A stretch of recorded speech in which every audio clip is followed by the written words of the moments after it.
ಸಾಹೇಬ್ರು ಅತ್ಯಂತ ಶ್ರೀಮಂತ ಸಚಿವ ಅಂತೆ. ಎರಡನೇ. ಸರ್ ಇದು ಯಾರು ಸಾಹೇಬ್ರು ಅಂದರೆ ಡಿ.ಕೆ. ಶಿವಕುಮಾರ್ ಸರ್. ನಿಮ್ಗೆ ಗೊತ್ತಾ? Not bad. Association for democratic reforms ಅವರು ADRನವ್ರು ಹೇಳ್ತಾರೆ, ಎಲ್ಲ ದೇಶದ್ದೆಲ್ಲ ನೋಡ್ಬಿಟ್ಟು ಹೇಳಿದ್ದಾರೆ.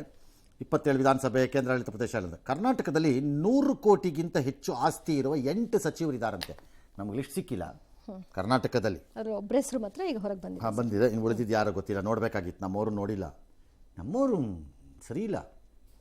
ಅದ್ಯಾಕೆ ಸರ್? ಮತ್ತೇನ್ರಿ ಹುಡುಕ್ಬಿಟ್ಟು ತೆಗೆದ್ಬಿಟ್ಟು ಹೇಳ್ಬೇಕು ತಾನೇ ಜನಕ್ಕೆ.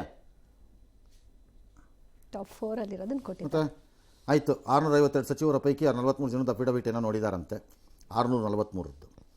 ಓಕೆ ಸರಿ. ಇದರಲ್ಲಿ ಏನಪ್ಪ ಈಗ, ಚಂದ್ರಶೇಖರ ಪೆಮ್ಮಸಾನಿ ಅಂತ ಯಾರೋ ಕೇಂದ್ರ ಮಂತ್ರಿ ಇದ್ದಾರಂತೆ, TDPನವರು, ಗುಂಟೂರಿನಲ್ಲಿ ಸಂಸದರವರು.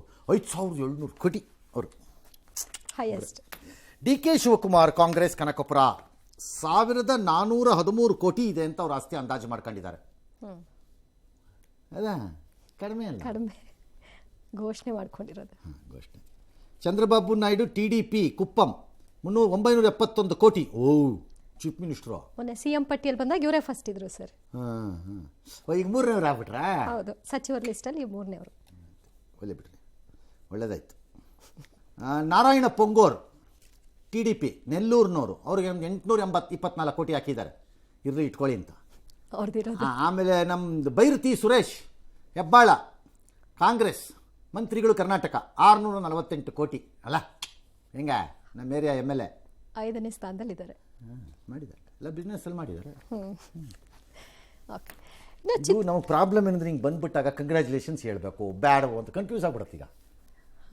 But if when it is legally done, shown on record, taxes paid, nothing stops them. What can anybody do? ನಿಜ, ಅದನ್ನ ಯಾರು ಪ್ರಶ್ನೆ ಮಾಡೋಕ್ಕಾಗಲ್ಲ. ಎಸ್.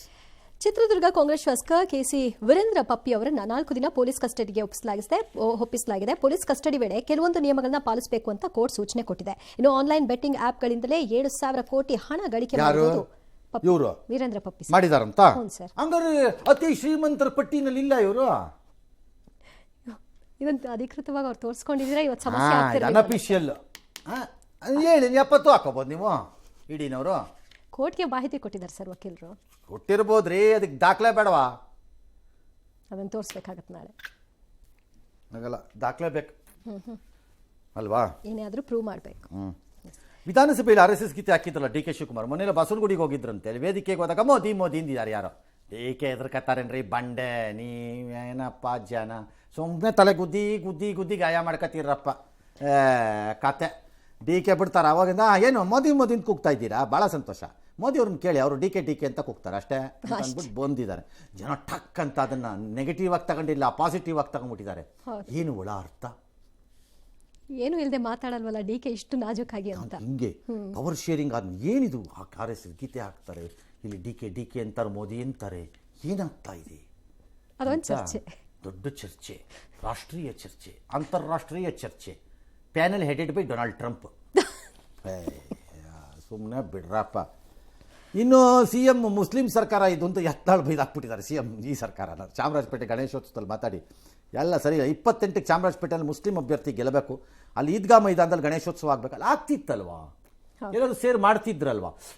ಇಲ್ಲ ಫ್ಲಾಗ್ ಹಾಯಿಸ್ಟಿಂಗು. ಹೌದು ಸರ್, ಅದಕ್ಕೆ ಮಾತ್ರ ಪರ್ಮಿಷನ್ ಇದ್ದಿದ್ದು. ಫ್ಲಾಗ್ ಹಾಯಿಸ್ಟಿಂಗ್ ಏನು, ಗಣೇಶೋತ್ಸವನು ಹಂಗೆ ಮಾಡಿಬಿಡಿ, ಸೆಕ್ಯುಲರ್ ಅಲ್ವಪ್ಪ. ಹಿಂದೂ ಸರ್ಕಾರ ಬಂದರೆ ಮಾಡೋಕ್ಕಾಗೋದು ಅಂತ ಇವ್ರು ಹೇಳಿ. ಯಾಕೆ ಜಮೀರೇ ಮಾಡ್ಬೇಕಪ್ಪ? ಸುಮ್ಮನೆ ಹೋಗ್ಬಿಟ್ಟು ಎಲೆಕ್ಷನ್ ಟೈಮಲ್ಲಿ ಹಿಂಗೆ ಅಂತಾರೆ, ಮಂಗಳಾರತಿ ಇದ್ದಟೇನ ಮಾಡ್ರಿ. ಇಲ್ಲೂ ತೋರಿಸಿ ಅದು. ಅವ್ನು ಸಲ್ಮಾನ್ ಖಾನ್ ಫಸ್ಟ್ ಕ್ಲಾಸ್ ಗಣೇಶ್ ಪೂಜೆ ಮಾಡಿದ್ದು ನೋಡಿದೆ ಮೊನ್ನೆ. ಮಾಡ್ರಿ ನೀವು. Best secular MLA list ADR ಇಂದ ಯಾರು? ಜಮೀರ್ ಅಹಮದ್ ಅಂತ ಬರುತ್ತಪ್ಪ ಟಾಪಲ್ಲಿ ಇವರೇ. ಮತ್ತೆ ಟಾಪ್ ನೀವೇ ಮಾಡ್ರಿ. ಪ್ರತಾಪ್ ಸಿಂಹ ಎಲ್ಲ ಕಾರ್ಯಕ್ರಮದಲ್ಲೆಲ್ಲ ಚಿಕ್ಕಮಂಗ್ಳೂರಲ್ಲಿ 15% ಇರೋರಿಗೆ ಎದರ್ಕೊಂಡು ಕೂತ್ಕೊಳ್ತೀರೇನ್ರಿ, ಹಿಂದೂಗಳು ಜೀವನ ಕಳಿತೀರೇನ್ರಿ ಅಂತೆಲ್ಲ ಹೇಳಿದ್ದಾರೆ. ಸರಿಯಪ್ಪ, ಓಕೆ, ಎಸ್.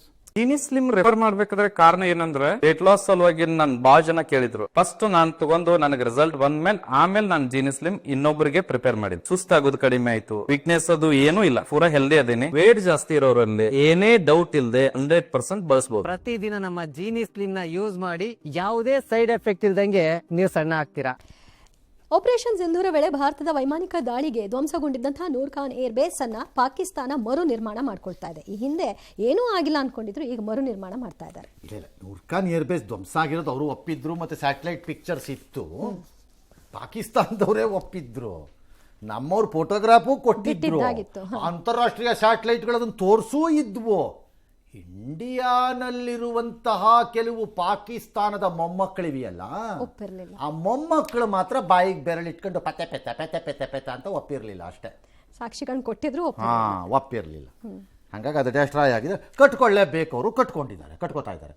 ಹಂಗೆ ಬಿಡಕ್ಕಾಗ್ತಿತ್ತಾ?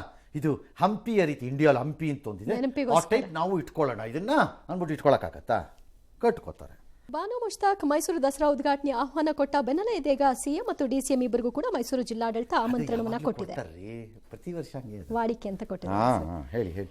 ಈ ಸಂದರ್ಭದಲ್ಲಿ ಬಾನು ಮುಷ್ತಾಕ್ ಅವರಿಗೆ ಯಾಕೆ ಈ ಕೆಲಸವನ್ನ ನಿರ್ವಹಿಸಿದ್ದಾರೆ, ಅವರು ಸ್ವಯಂ ಪ್ರೇರಿತವಾಗಿ ಅಧ್ಯಕ್ಷತೆಯನ್ನು ಬಿಟ್ಕೊಡ್ಬೇಕು ಅಂತ ಯತ್ನಾಳ್ ಅವರು ಆಗ್ರಹಿಸಿದ್ದಾರೆ. ಮತ್ತೆ ಸೋಮಣ್ಣ ಮಾತನಾಡಿ, ಸರ್ಕಾರ ಯಾರನ್ನ ತೃಪ್ತಿಪಡಿಸೋದಕ್ಕೆ ಇದನ್ನ ಮಾಡ್ತಾ ಇದೆ, ಸಂಪ್ರದಾಯದ ಪ್ರಕಾರವಾಗಿ ಆಗ್ಲಿ ಅಷ್ಟೇ ಅಂತ ಕೇಳಿದ್ದಾರೆ.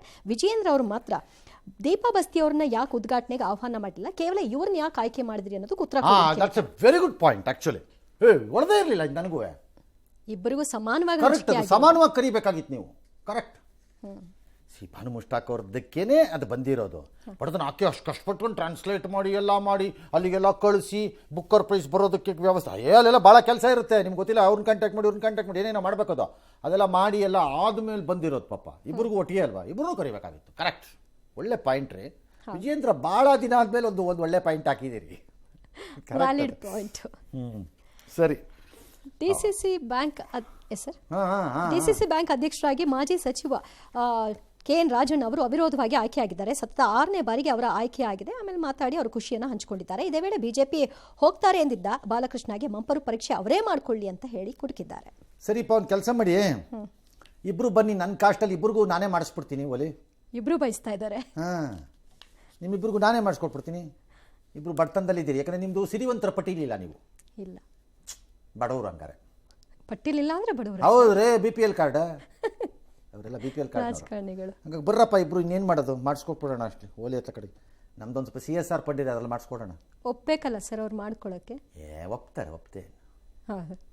ಭಾಳ ಟ್ರಾನ್ಸ್ಪರೆಂಟ್ ಜನ ರೀ ಅವರು, ಅದಕ್ಕೆ ಅಷ್ಟು ಬಹಿರಂಗವಾಗಿ ಬಿಡದಾಡ್ತಿರೋದು. ಟ್ರಾನ್ಸ್ಪರೆಂಟ್ ಲೈಫ್ ಅವ್ರದ್ದು ಇಬ್ಬರದ್ದು. ಅದಕ್ಕೆ ಅವರು ಮೈದಾನದಲ್ಲಿ ರಾಜಕೀಯ ಮಾಡೋಣ ಅಂತ ಬಹಿರಂಗವಾಗಿ ಬಡದಾಡ್ತಿದ್ದಾರೆ. ಅದನ್ನ ಒಂದ್ ಕಡೆ ಸಿದ್ದರಾಮಯ್ಯನವರು, ಇನ್ನೊಂದು ಕಡೆ DK ಶಿವಕುಮಾರ್ ಅವರು, ಇವ್ರು ಎಡಗೈಯಲ್ಲಿ ಅವ್ರ ಬಲಗೈಯಲ್ಲಿ ಆಶೀರ್ವಾದ ಮಾಡ್ಕೊಂಡು ಕೂತಿದ್ದಾರೆ. ಸ್ಟಾಪ್ ಮಾಡ್ತೀವಿ. ನಾಚಿಕೆಡ್ ಬೇರೆಯವ್ರಿಗಾದ್ರೂ ಶಿಸ್ತು ಪಾಲು, ಯಾವನಾದ್ರೂ ಮಾಡಿದ್ರೆ ಒದ್ದು ಡಿಸ್ಮಿಸ್ ಮಾಡ್ಬಿಡ್ತೀನಿ. DK ಇದೇನಿದು? ಅಧ್ಯಕ್ಷ ಆದವರು ನಿಷ್ಪಕ್ಷಪಾತವಾಗಿ ಶಿಸ್ತನ್ನು ಜಾರಿಗೆ ತರಕ್ಕೆ ಹೋಗಬೇಕು. ಅದರ ಬಗ್ಗೆ ಗಮನ ಹರಿಸಬೇಕು. ದೆಹಲಿ ಏನಾಯ್ತು? ಮಳೆ 207 ಮೀಟ್ರು.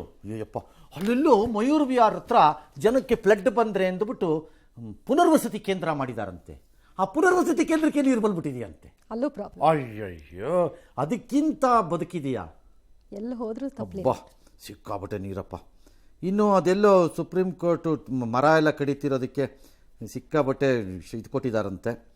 ಇಲ್ಲೂ ಏನೋ ನಮ್ಮದು ಕೃಷಿ ಆವರಣದಲ್ಲೇನೋ ಮರ ಕಡಿತಾರಂತೆ.